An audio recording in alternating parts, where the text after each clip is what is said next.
Hi everybody, and welcome to DnD Horror Stories with DnD Doge. In today's video, we have a story about a dungeon master that runs D&D with no roles or character sheets, and basically takes over the player's characters. A story about an artificer player that thinks he has the perfect strategy, only for it to blow up in his face. And much more. But before we get into those, here's Luna chasing a laser pointer in an attempt to elicit some likes from you fine viewers.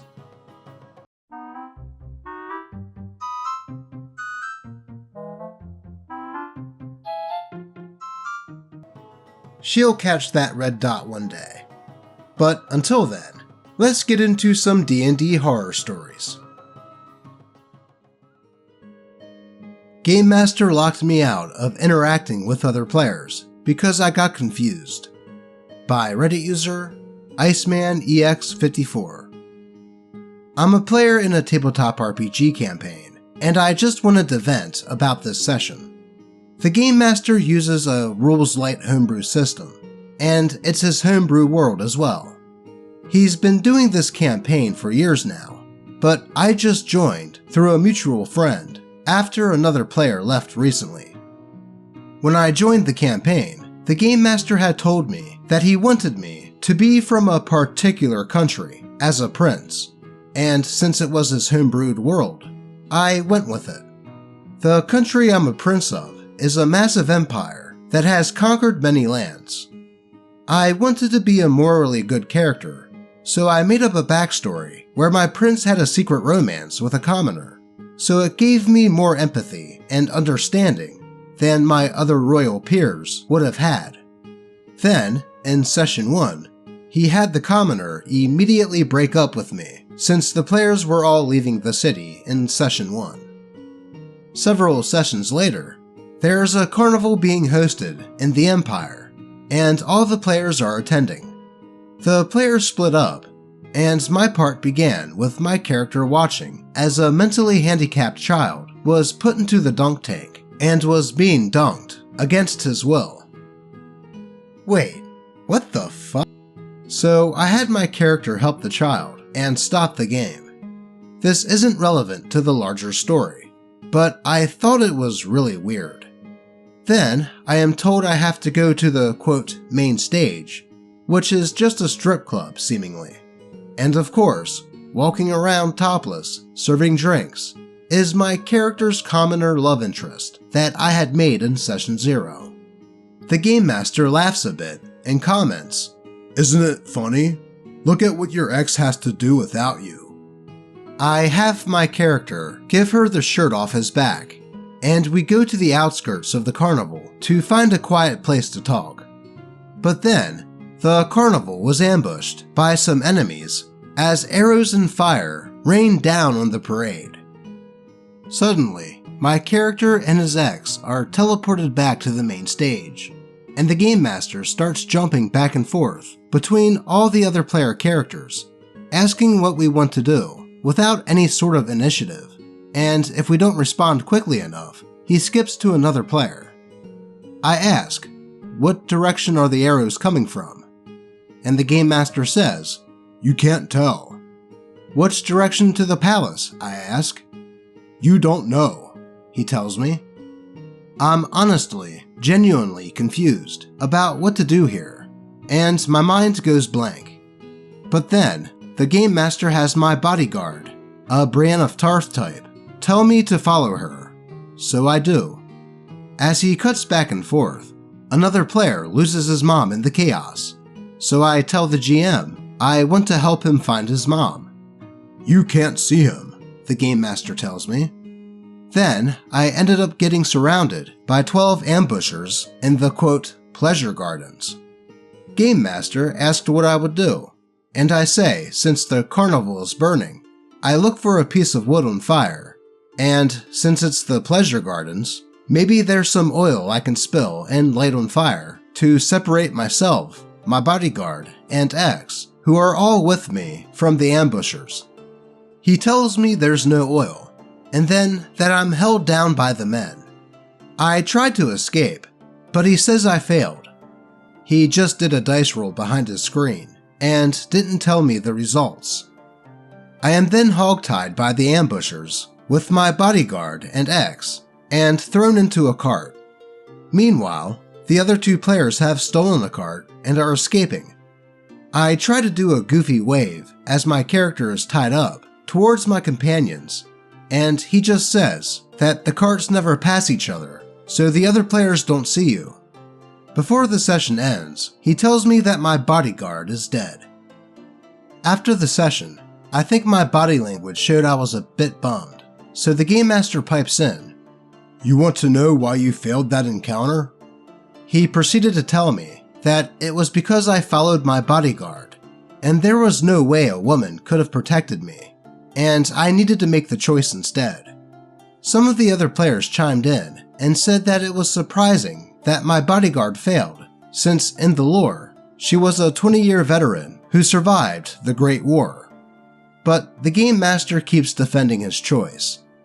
Then he started making self-deprecating jokes about how he just sucks then, and he's the worst Game Master ever, until the other players all reassure him that it's fine. I kind of just sat there, shell-shocked. His system reduces dice rolls to a rarity, and he does them all himself, as a, quote, way to keep tension. I'm honestly more about hanging out with my friends than judging the quality of any campaign or system. But this was my first, quote, combat of any sort in the campaign, and I just felt so helpless in this system, and it was frustrating. Plus, there are no insight or persuasion rolls, just what the Game Master claims, quote, my character would know, and, quote, how his NPCs would act. So I'm not sure how I was supposed to handle this encounter. Being a Game Master myself, I thought he was using my bodyguard character to get me back on track, but I thought wrong. I honestly wouldn't have minded if he was just railroading me for a plot point, but him trying to manipulate me and saying his hands were tied when he essentially locked me out of interacting with the other players for the rest of the session is what bothers me the most.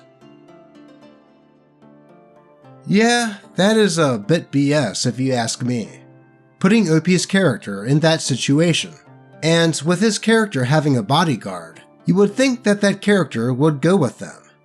Not to mention OP's idea of using oil and fire to separate his character and companions from the attackers was a really creative idea, and if I was the dungeon master there, I would have given him that opportunity, if anything, for the rule of cool. Then there's the whole deal with the players not rolling for anything. That kinda takes the fun out of it, and basically gives the dungeon master full say on what the characters do. Not to mention the killing of OP's bodyguard because she was a woman.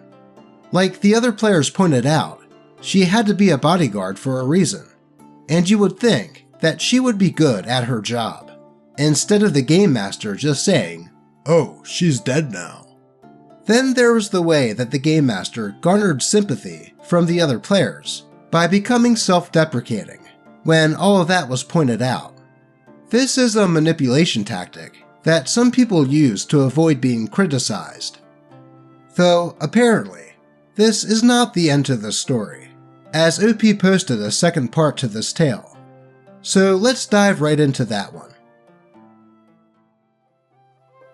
Update.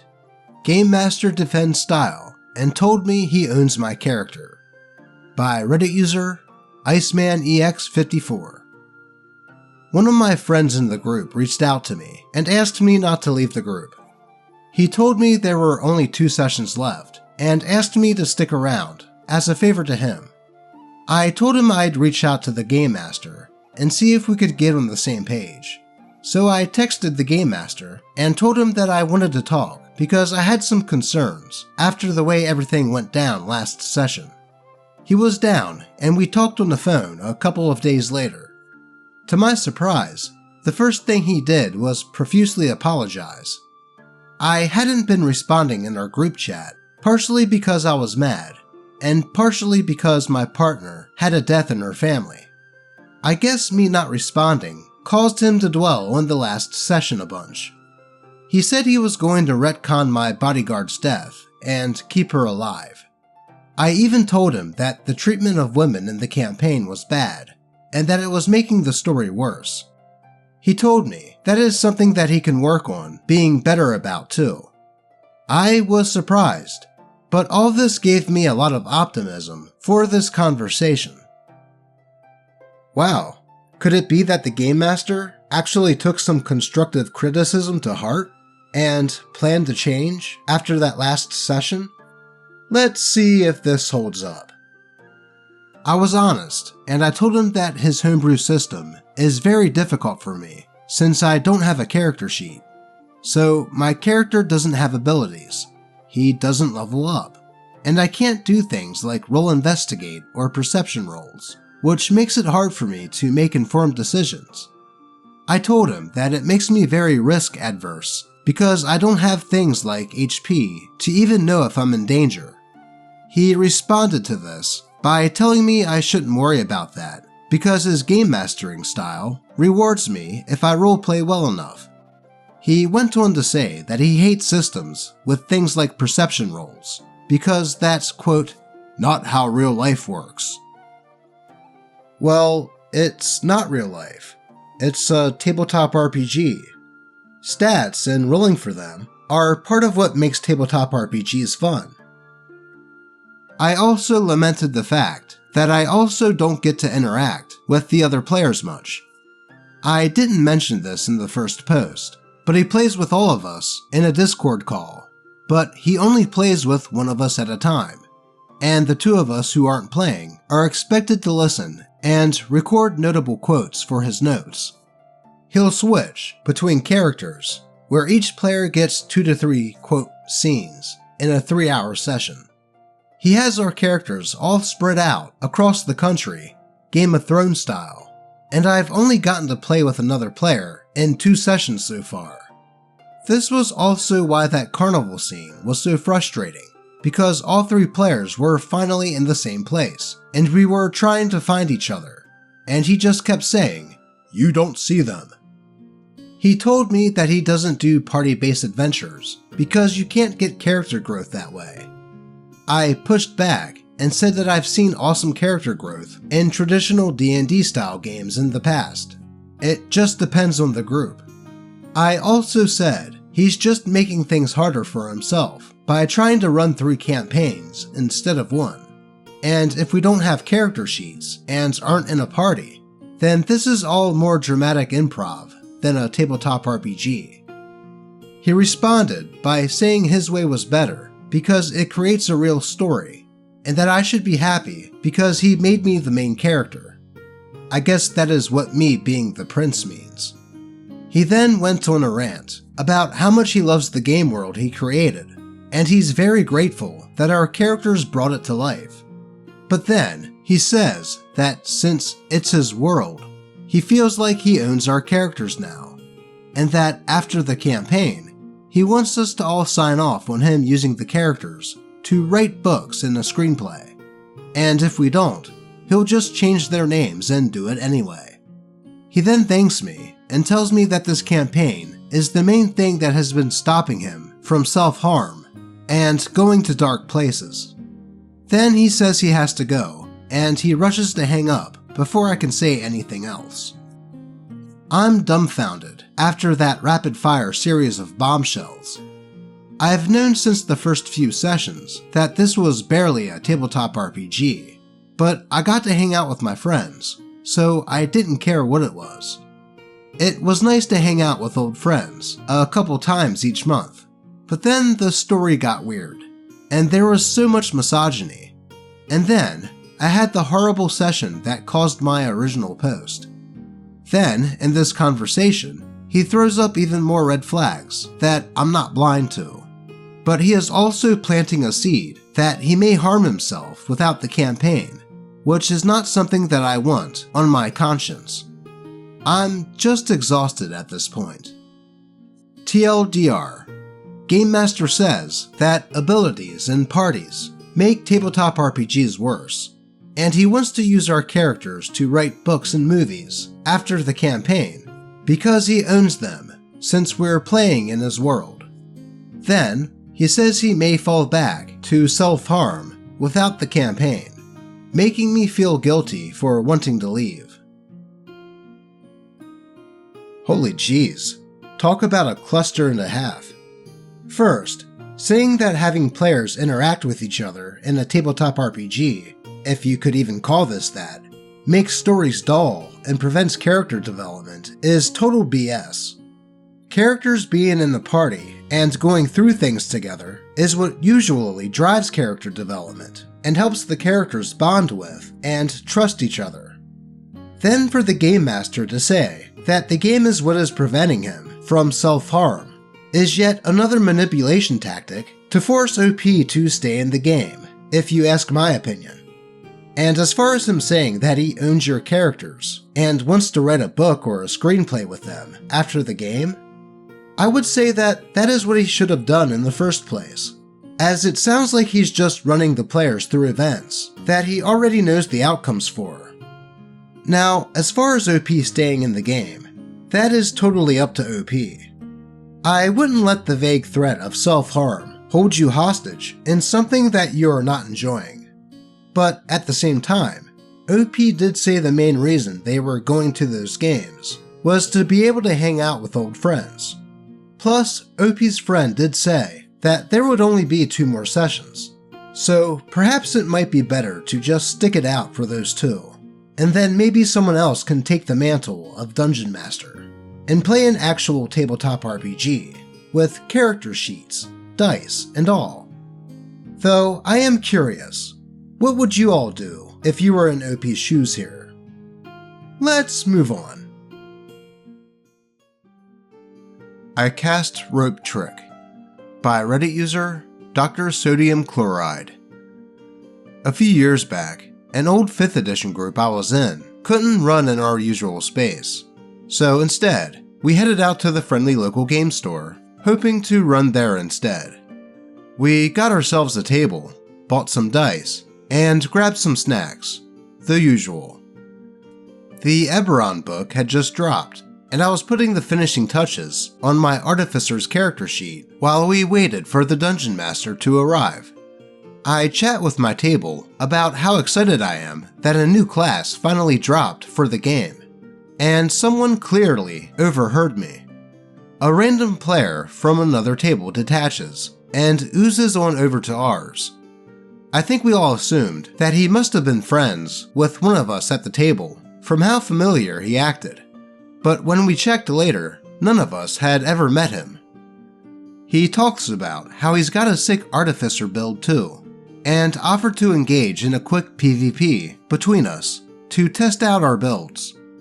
I'm a little hesitant, but the rest of my table wanted to see my character in action, so I relented and said sure. After all, it should be fun.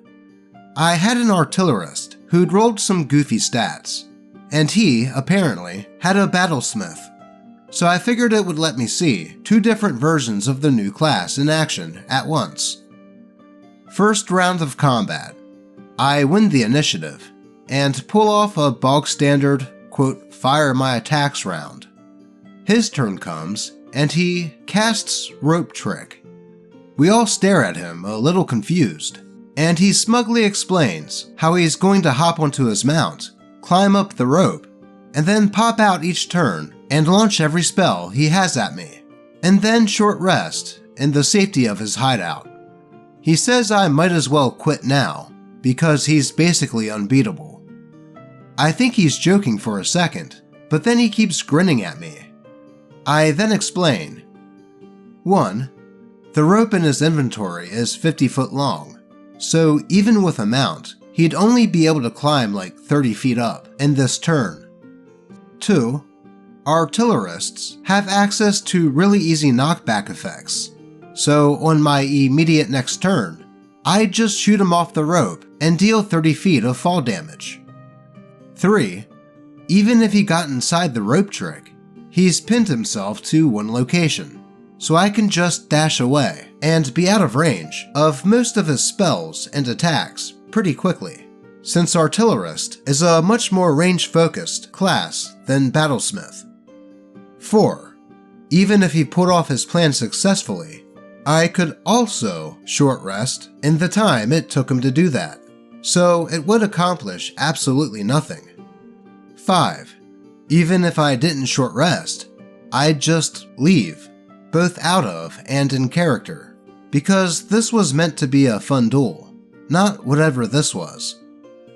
We all kinda stare at him, baffled at what the heck he is trying to achieve with this, and he sulkily collects his dice and returns to his table without much of an explanation, abandoning the duel when his strategy didn't pan out.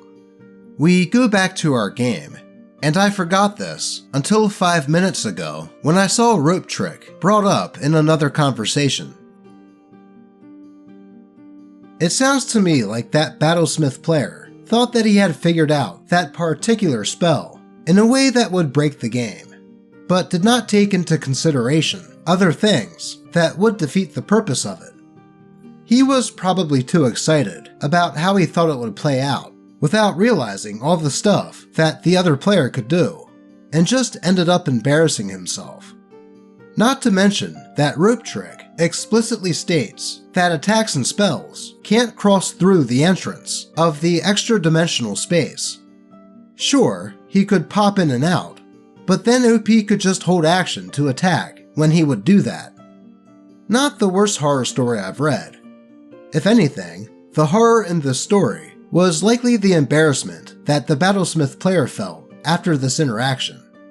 But by the looks of it, I think we have time for one more story. So let's dive in.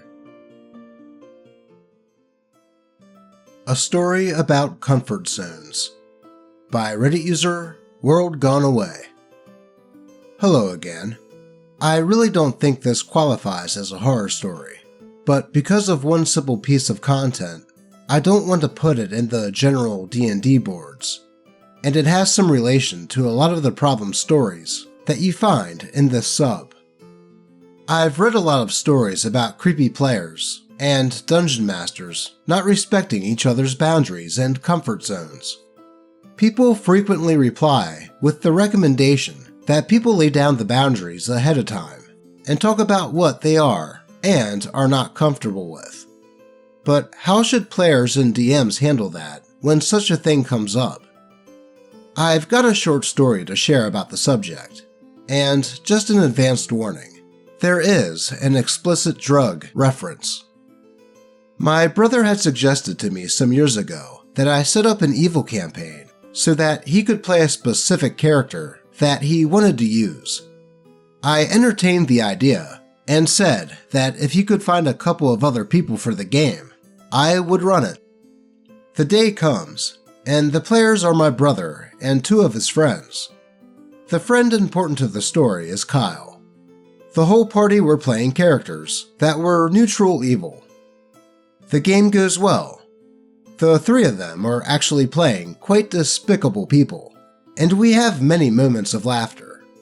When the game started to really get dark, I started incorporating elements from the Book of Vile Darkness, and the players came upon an unholy temple where the practitioners were partaking in some strange drug that I lifted from that book. Suddenly, Kyle very abruptly says, "Hey, DM, can I have a word with you for a second?" I look up at him, and he doesn't seem to be happy. He actually looks nervous. I excused us, and we went into the hallway. I didn't know Kyle at all. I had no information on his background. I just knew he was a friend of my brother's. When we got into the hallway, he was very obviously nervous. When we were sure that nobody was watching or listening, he confessed to me that he did not want to play through something where people were using the drug for the ritual, because he was a recovering heroin addict, and he had only been clean for a month. I congratulated him on being clean, encouraged him to keep it up, and I thanked him deeply for telling me that it made him uncomfortable, and I assured him that I would retcon it out and we would never bring it up again. That game only ended up being a one-shot, but it really struck me, and I think about that often. I haven't seen him since that game, but I really hope he stayed clean. Don't ever be afraid or ashamed to talk about these things with your DM at any point. And if a player expresses a concern, please listen. If you have to excuse yourselves to talk about it in private, do it.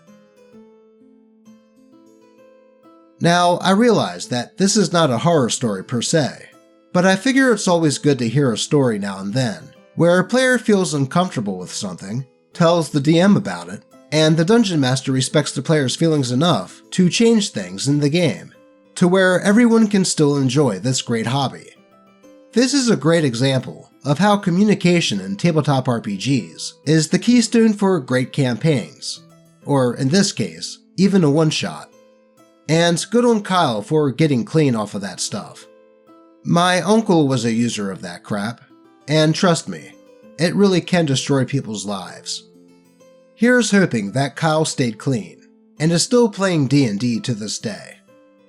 But that is all I have for you today. As always, I appreciate all of you, and let's check up on Luna quick.